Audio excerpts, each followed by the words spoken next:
Welcome to స్వాధ్యాయ యోగా. స్వాధ్యాయ యోగాలో ఈరోజు ద మిస్టరీ స్కూల్ నుంచి డాన్ మిగెల్ రూయిస్ మనకు ఎంతో స్పిరిచువాలిటీలో ఉన్న వాళ్ళకి ఎంతో ఇష్టమైన పుస్తకం, మోస్ట్లీ అందరూ చదివిన పుస్తకం టోల్టెక్ 4 ఒప్పందాలు కానీ 5th అగ్రిమెంట్ కానీ ఇలా ఆ టోల్టెక్ ఆథర్ రాసిన సరికొత్త పుస్తకం యాక్టర్.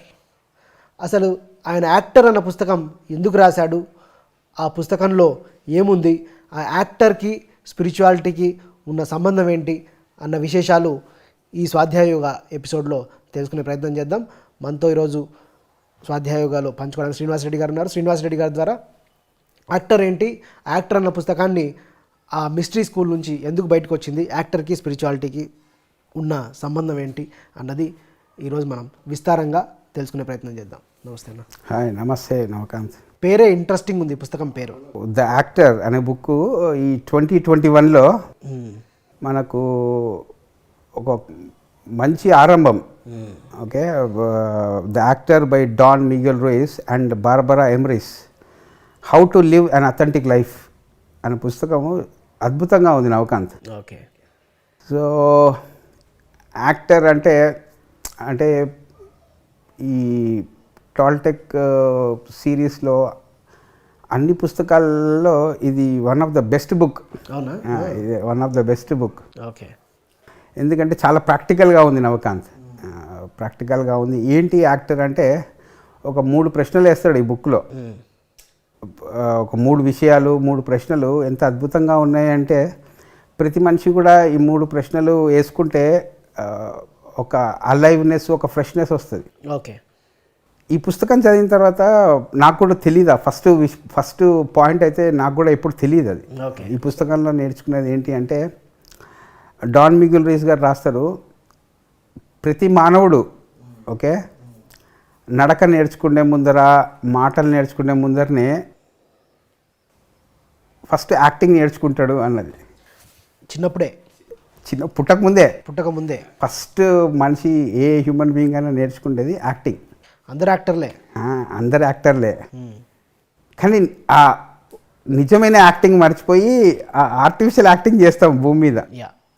సో మళ్ళా ఆ ఒరిజినాలిటీకి ఎలా రావాలి అన్నది ఈ పుస్తకం అనమాట, ద యాక్టర్.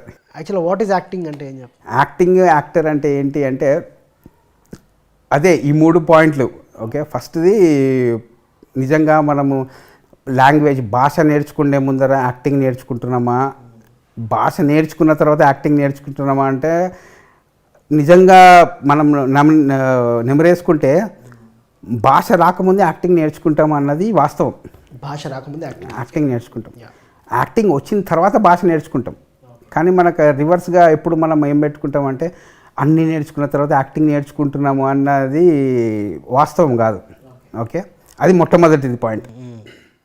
రెండవ పాయింట్ ఏంటంటే నిజంగా మనం జీవితంలో కూర్చొని, నా జీవితంలో నేను, నీ జీవితంలో నువ్వు, లేకపోతే ఎప్పుడైనా కూర్చొని నేను ఈ జీవితంలో వేసిన పాత్రలతోటి నేను నిజంగా సంతృప్తిగా ఉన్నానా, ఆ పాత్రలు నిజంగా నేను ఎరుకతో వేస్తున్నానా. నా జీవితంలో పాత్ర అంటే నేను పిఎంసీలో ఒక పాత్ర, ఇంట్లో ఒక పాత్ర, అట్లా ఆ పాత్రలే ద రోల్ నువ్వు వేసే అన్ని పుట్టినప్పటి నుంచి ఇప్పటివరకు వేసిన పాత్రలు అన్నీ నిజంగా నీకు సంతృప్తినిచ్చాయా, నువ్వు ఎరుకతో వేసావా, లేకపోతే ఆ పాత్రలని నడిపించాయా అని ఎప్పుడన్నా ఆలోచించావా? Okay, most of the time అంటే నేను పాత్ర వేస్తున్నా కాన్షియస్లోనే ఉండను. అర్థమవుతుందా? అదే సఫరింగ్కి మూలం అన్నమాట. ఎవరో ప్రెషర్ పెడతారు, ఆ పాత్రలో ఎందుకో దూరుతాము, తర్వాత ఆ పాత్ర నుంచి ఫైనల్గా చూస్తేనేమో మనకు వచ్చేదంతా దుఃఖమే. అవును, లేదు మన జీవితంలో అందరూ పాత్రలు ఏమంటున్నారు కానీ నేను ఏ పాత్ర వేయాలి అని అనుకుంటున్నాను అనే నిర్ణయించే శక్తి కూడా నీకు ఉంది అన్నది అర్థమైనప్పుడు నీకు అంత సఫరింగ్ ఉండదు. అదే I'm the creator of my own reality అని తెలియదు. ఆ రియాలిటీలో ఆ రోల్ అన్నది చాలా ఇంపార్టెంట్ పదం. అదే మన క్యారెక్టరు ఆర్ పాత్ర. ఎందుకంటే చాలామంది అంటుంటారు నేను ఈ ఇంట్లో పుట్టకుండా ఉండాల్సింది, నేను వీళ్ళని పెళ్లి చేసుకోకుండా ఉండాల్సింది, పుట్టకుండా ఉండాల్సింది అన్న ఆ రిగ్రెట్ అవన్నీ ఎప్పుడు వస్తాయి అంటే మనిషికి ఎప్పుడైతే ఈ పాత్ర అన్నది నువ్వు చాయిస్తో వచ్చింది అని అర్థమైతే కనుక నీకు అంత రిగ్రెట్ ఉండదు. ఓకే. లేదు ఆ పాత్రని ఎవరో నీ మీద ఇంపోజ్ చేశారు అన్నప్పుడు నీకు సఫరింగ్ ఉంటుంది. ట్రూ. నువ్వు యాంత్రికంగా పాత్రను చూసినంత కాలం నీకు దుఃఖం ఉంటుంది. ఆ పాత్ర లేదు నేనే ఎంచుకున్నాను అన్నప్పుడు నీకు అది అడ్వెంచరస్గా, ఫన్గా, జాయ్ఫుల్గా ఉంటుంది. ఓకే. అది రెండవది. మొట్టమొదటిదేమో నిజంగా యాక్టర్ అనే పదంని యాంత్రికంగా వాడుతున్నామా, కాన్షియస్గా, సోల్ఫుల్గా వాడుతున్నామా అన్నది ఒక మొట్టమొదటి పాయింట్ నవకాంత్. రెండవది పాత్రలు. నిజంగా నా జీవితంలో పుట్టినప్పటి నుంచి ఫ్రెండ్స్ పాత్రలు కానీ నా పాత్రలు ఏంటి అన్నది ఆలోచించడము, ఆ పాత్రలు ఏట్లో కూడా నేను కాన్షియస్గా ఉన్నాను అంటే కనుక నువ్వు దేనికి దిగులు పడవు, నీకేం దుఃఖం లేదు. కాన్షియస్ లైఫ్లో నీ కాన్షియస్ రోల్ అంటే మన క్యారెక్టర్ పట్ల మనం ఎరుకతో కలిగి ఉండటం. అది రెండవ పాయింట్. మూడవ పాయింట్ ఏంటి అంటే చాలామందికి నీ జీవితంలో వేరే వాళ్ళ పాత్రలు ఎలా ఉన్నాయి, మన జీవితంలో వేరే వాళ్ళ పాత్రలు. అంటే నా జీవితంలో నా భార్య పాత్ర, నీ భార్య జీవితంలో మా గురువు పాత్ర, నా జీవితంలో నా ఫాదర్ పాత్ర, నా జీవితంలో నా మదర్ పాత్ర, వాళ్ళ క్యారెక్టర్స్, వాళ్ళ రోల్స్ వాళ్ళు చక్కగా చేస్తున్నారు. నీ రోల్ నువ్వు చక్కగా చేస్తున్నావు అన్నప్పుడు ఈ భూమి మీద దుఃఖం అన్నది ఉండదు. ఓకే. లేదు నా పాత్ర నేను బాగా చేస్తున్నాను, వేరే వాళ్ళు ఎవరు వాళ్ళ పాత్రలు చక్కగా పోషిస్తలేరు అన్నది ఉంటే ఏం చేయాలి? అందరు చెప్పేది అదే ఆ పాత్ర నేను బాగా చేస్తున్నా కానీ ఆతులలో పాత్రలు సరిగ్గా చేయట్లేదు. సో ఈ మూడు విషయాల గురించి మనం ఆలోచిస్తే నిజంగా ఏ మనిషి అయితే సహజంగా తయారవుతాడో, ఓకే, ఫస్ట్ ఓకే నేను రోల్ టు సోల్, ఓకే, నా పాత్రలో ఒక సోల్ అన్నది ఉంది, 90% of the problems are solved. Okay, ముంగటోడి పాత్రలో కూడా సోల్ ఉండేటట్టు, ఒక అర్థము పరమార్థము ఉండేటట్టు చేస్తున్నాను, వాళ్ళ పాత్రలు కూడా చక్కగా పోషిస్తున్నారు అన్నప్పుడు 100% ప్రాబ్లమ్స్ ఆర్ సాల్వ్డ్. నా పాత్ర సరిగ్గా నేను పోషిస్తున్నా, ఎదుటోడు కూడా వాళ్ళ పాత్ర సరిగ్గా పోషించడానికి నేను సహాయపడుతున్నా, నేను చేయాల్సింది చేస్తున్నా, okay, without any judgement. Okay, then 100% of the problems are solved. Right. అప్పుడు షేక్స్పియర్ అన్నట్టు భూమి మీద ఈ మొత్తం క్రియేషన్ అన్నది ఒక సినిమా లాంటిది, ఒక సినిమా స్క్రీన్ లాంటిది. ప్రతి ఒక్కడు వస్తున్నాడు, వాళ్ళ పాత్రలు ఆత్మరూపంలో పోషిస్తున్నారు, వెళ్ళిపోతున్నారు అన్న అర్థం చేసుకోవడానికి రాసిన పుస్తకము ద యాక్టర్. ఓకే, వాళ్ళ ఆత్మలు శరీరం లోపలికి వచ్చి యాక్టింగ్ చేసి వెళ్ళిపోతున్నాయి కాన్షియస్గా మెకానికల్గా కాకుండా. ఆ లెవెల్ పుస్తకము ఇదన్నమాట ద యాక్టర్. గ్రేట్. ఇవి ప్రతి ఆర్టిస్ట్కి, ప్రతి క్రియేటివ్ ఆర్టిస్ట్కి అర్థమైనాయి అనుకో, అప్పుడు ఆ యొక్క ఆర్టిస్టిక్ పెయింటింగ్ కానివ్వండి, మ్యూజిక్ కానివ్వండి, ఒక షార్ట్ ఫిలిం కానివ్వండి, ఏ ఫిలింలో అయినా ఒక పరమార్థము, ఒక అర్థము, ఒక పర్పసు అన్నీ ఉండినవి తీసి ఆ క్రియేటివ్ స్టాండర్డ్స్ పెరిగినప్పుడు ప్రతి ఒక్కరు కూడా ఈ సినిమాని, క్రియేషన్ అనే సినిమాని కంప్లీట్గా ఎంజాయ్ చేస్తారు. ఇదే ఓ సినిమా. సృష్టి ఒక పెద్ద సినిమా. ఈ సినిమాని ఎంతమంది రోల్ నుంచి సోల్కి షిఫ్ట్ అయ్యి, ఓకే, రోలా సోలా, ఓకే, ఫస్ట్ది సోల్ అన్న కాన్షియస్లో లేకుండా రోల్ ప్లే చేస్తున్నారా? ఓకే, మీ రోల్ గురించి మీకు ఎంత అవగాహన, అది గతంలో కావచ్చు, వర్తమానంలో కావచ్చు, భవిష్యత్తులో కావచ్చు. పర్పస్ ఆఫ్ దిస్ లైఫ్లో మీ పాత్ర ఏంటి, ఈ లైఫ్లో నా పాత్ర ఏంటి అంటే ఈ జన్మలో మీ పాత్రని నిజంగా నువ్వు 100% ఆ పాత్ర తెలియకనే కదా వచ్చేదంత. ఆ పాత్ర తెలియదంటేనే నువ్వు ఆ పాత్రను ఎంజాయ్ చేస్తలేవని. ఆ పాత్ర ఎప్పుడైతే తెలిసిందో నువ్వు ఎంజాయ్ చేస్తావు. ఆ పాత్ర తెలియాలి, అప్పుడే పర్పస్ తెలుస్తుంది. అదే ఇప్పుడు అబ్దుల్ కలాంకి పాత్ర తెలిసింది ఏంటంటే నేను సైంటిస్ట్గా ఉండాలా, కనిపెట్టాలని ఆయన పాత్ర తెలుసుకున్నాడు. ప్లస్ అదొక్కటి తెలుసుకున్నాడు. ఆయన జీవితంలో వేరే వాళ్ళు పాత్రల గురించి ఎప్పుడు క్రిటిసైజ్ చేసుకుంటూ కూర్చోలేదు. ఆయన పాత్ర ఆయన చేసుకుంటూ పోయాడు. మీరు అదే గమనించాల. అబ్జర్వేషను ఒక నిజమైన సహజమైన అబ్జర్వేషన్లో బ్లేమ్ గేమ్ ఆడుతున్నాడు, వాని పాత్రని వాడు ఎంజాయ్ చేయని వాడే ముంగటోడి మీద బ్లేమ్ చేస్తుంటాడు నవకాంత్. ఓకే, ఇట్లాంటి ప్రాబ్లమ్స్ అన్నీ సాల్వ్ కావాలి అంటే ఈ పుస్తకం చదవాలి. అది యాక్టర్ అని. ఓకే, ఒక మెకానికల్ యాక్టరా, కాన్షియస్ యాక్టరా? ఎప్పుడు నేను కూర్చొని వేరే వాళ్ళ పాత్రల గురించి నా మనసులో ఆలోచించి వాళ్ళని బ్లేమ్ చేస్తూ వాళ్ళ గురించి క్రిటిసైజ్ చేస్తున్నానా? లేదు, నా పాత్రని నేను సోల్ఫుల్గా చేసుకుంటూ, ఓకే, ఎప్పుడైనా టైం దొరికినప్పుడు వాళ్ళకి కరెక్ట్ అడ్వైజులు ఇచ్చి వాళ్ళని కూడా సోల్ఫుల్ రోల్లో మారడానికి ఉపయోగపడుతున్నానా అని ఆలోచించాలి ప్రతి మనిషి. ఒక ఆర్గనైజేషన్లో అందరు జాయిన్ అవుతారు, అవునా కాదా? ఒక్కొక్కడు ఒక పాత్ర వేస్తుంటాడు. ప్రతి ఒక్కడు కూడా వాని పాత్రని 100% కాన్షియస్గా రోల్ ప్లే చేస్తే ఆ ఆర్గనైజేషన్ ఎలా ఉంటుంది? ఒక దేశంలో ఉన్న ప్రతి మనిషి వాళ్ళ రోల్ వేరే వాళ్ళ జీవితాలలో దూరకుండా వాళ్ళ రోల్ని వాళ్ళు పర్ఫెక్ట్గా ప్లే చేస్తుంటే పని ఆడు చక్కగా చేసుకుంటే ఏ ప్రాబ్లం ఉండదు. నా పని ఏంటన్నది నాకు తెలియాలి కరెక్ట్గా, అంటే నా పాత్ర. అప్పుడు క్రియేషన్ అనే సినిమా సూపర్ హిట్ అవుతుంది. సో దీనికి కావాల్సినవి 3 విషయాలు. ఒకటి ఏంటి అంటే ఎరుక, అవేర్నెస్. ఓకే, ఒకటి మన పాత్ర పట్ల ఎరుక, ట్రాన్స్ఫర్మేషన్, పరివర్తన, మార్పుతో కొట్లాడకుండా మారడానికి అంగీకరించటం. ఓకే, మూడవది will power. Okay, will power ఉంటేనే ఈ యొక్క స్టేజ్ మీద నువ్వు దేని మీద కూడా జడ్జి చేయకుండా ఫ్లో అవుతూ జీవిస్తావు ఓకే అన్న విజ్ఞానము డాన్ మిగెల్ రూయిస్ గారు ఈ పుస్తకంలో రాశారు. The actor. ఇది యాక్టర్లకే పనికొస్తుంది, అందరికీ పనికొస్తుంది? అందరికీ పనికొస్తుంది. ఎందుకంటే ప్రతి ఇంట్లో ప్రతి ఒక్కరు యాక్టరే. నువ్వే ప్రొడ్యూసర్వి, నువ్వే డైరెక్టర్వి, నువ్వే యాక్టర్వి. మనదే ప్రొడక్షన్ హౌస్. నీదే ప్రొడక్షన్ హౌస్. ఇవన్నీ చూడు, ప్రొడక్షన్ హౌస్ ఎలా ఉంటుంది నవకాంత్? ఎంత సహకారం ఉంటే ప్రొడక్షన్ హౌస్ బాగుంటుందా? మనస్పర్ధలుండి కాన్ఫ్లిక్ట్. ఒక డైరెక్టరు, ఒక కెమెరామ్యాను, ఒక స్క్రిప్ట్ రైటరు, ఒక యాక్టరు, ఒక మేకప్ మ్యాను, ఒక లైట్ బాయ్, అందరూ బాగుంటేనే సినిమా హిట్ అవుతుంది. వాళ్ళందరూ సోల్ఫుల్గా రోల్ ప్లే చేస్తే ఎలా ఉంటుంది అన్నది చూపెట్టే పుస్తకం నవకాంత్ ఇది. ఓకే, ఈగోలు పక్కన పెట్టి వేరే వాళ్ళ మీద కామెంట్లు, క్రిటిసైజ్, బ్లేమ్ చేయకుండా, నెగిటివ్ ఇమోషన్స్ లేకుండా, నెగిటివ్ థాట్స్ లేకుండా, ముంగటోడు మారట్లేదు అన్నది మనం నమ్మకంలలో పెట్టుకోకుండా, ముంగటవాడు ఏదో అలా చేస్తున్నాడు ఇలా చేస్తున్నాడు అనే జడ్జిమెంట్. మన క్యారెక్టర్ ఏంటో మనం తెలుసుకొని మన క్యారెక్టర్లో మనం జీవిస్తూ వెళ్ళిపోవడం అట్లా, అంటే మన క్యారెక్టర్ ఏంటో మనం తెలుసుకొని అవేర్గా జీవిస్తూ వెళ్ళిపోవడం. Real meaning of the actor. అప్పుడు నీకు ఏది కూడా పజిల్ లాగా అనిపించదు, మిస్టరీ లాగా అనిపించదు.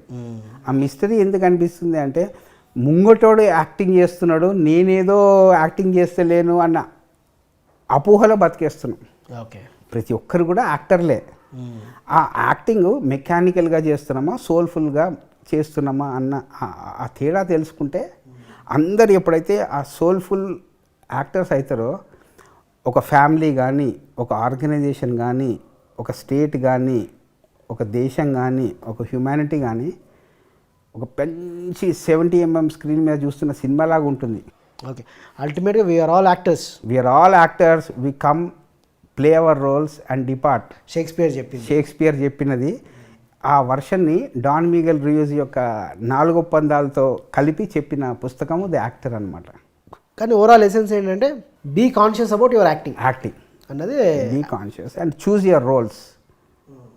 నీ పాత్రని నువ్వే చూజ్ చేసుకొని వస్తావా, లేకపోతే వచ్చినాక చూజ్ చేసుకోవాలి? ఏదైనా పైనుంచి చూజ్ చేసుకొని వస్తావా నా క్యారెక్టర్? నీకు దాని మీద కంప్లైంట్ లేకపోతే చాలు.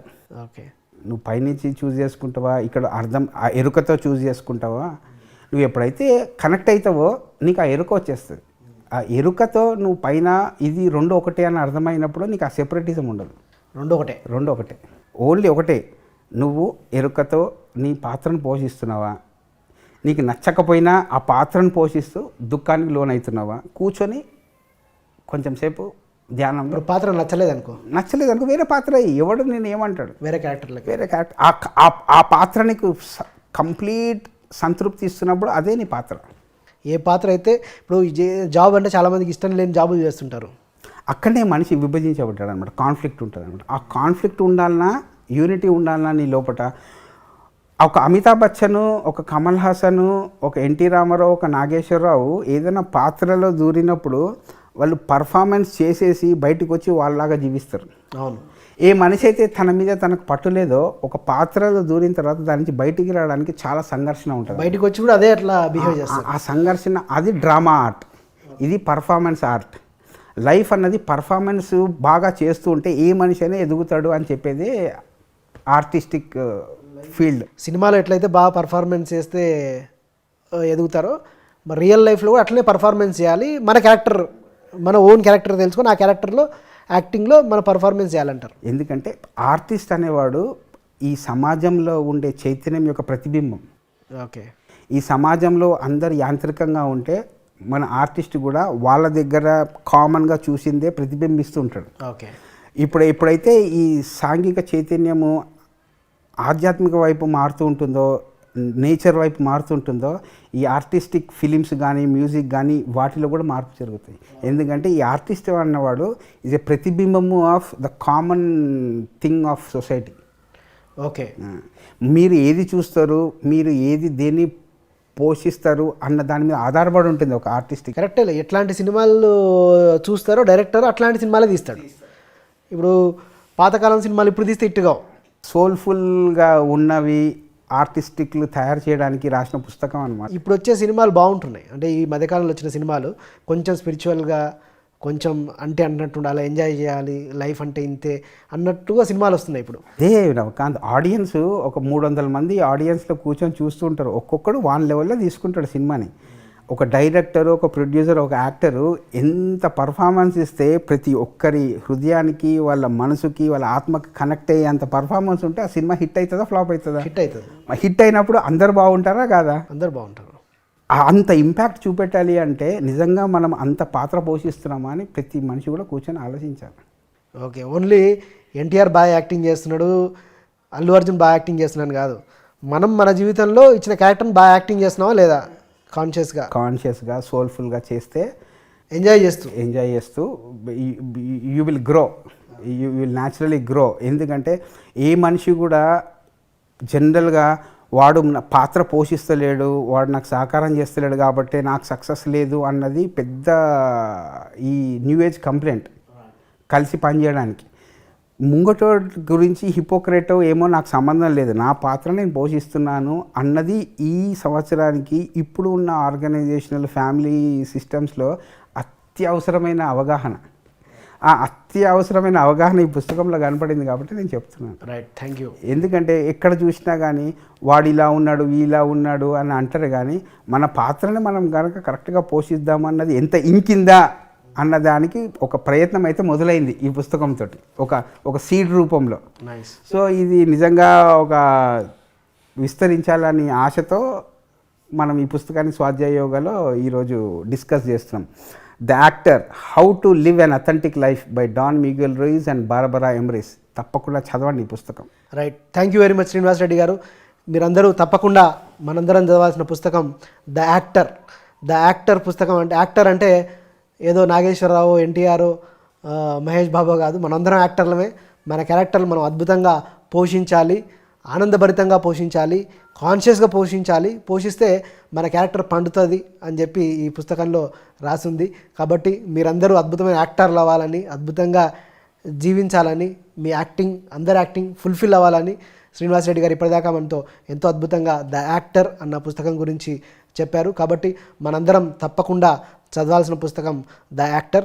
ఈ యాక్టర్ ఎప్పుడైతే పుస్తకం చదువుతామో అప్పుడు మన లైఫ్ని అథెంటిక్గా జీవించవచ్చు అని చెప్పి ఈ పుస్తకంలో ఉందని శ్రీనివాస్ రెడ్డి గారు మనకు ఎంతో అద్భుతంగా తెలియజేశారు. శ్రీనివాస్ రెడ్డి గారికి మీ తరపున, నా తరపున, PMC ఛానల్ తరపున కృతజ్ఞతలు తెలియజేస్తున్నాను. Thank you very much. మళ్ళీ వచ్చే వారం మళ్ళీ సరికొత్త పుస్తకంతో, మళ్ళీ సరికొత్త జ్ఞానంతో మళ్ళీ కలుసుకుందాం. Keep watching pyramid meditation channel.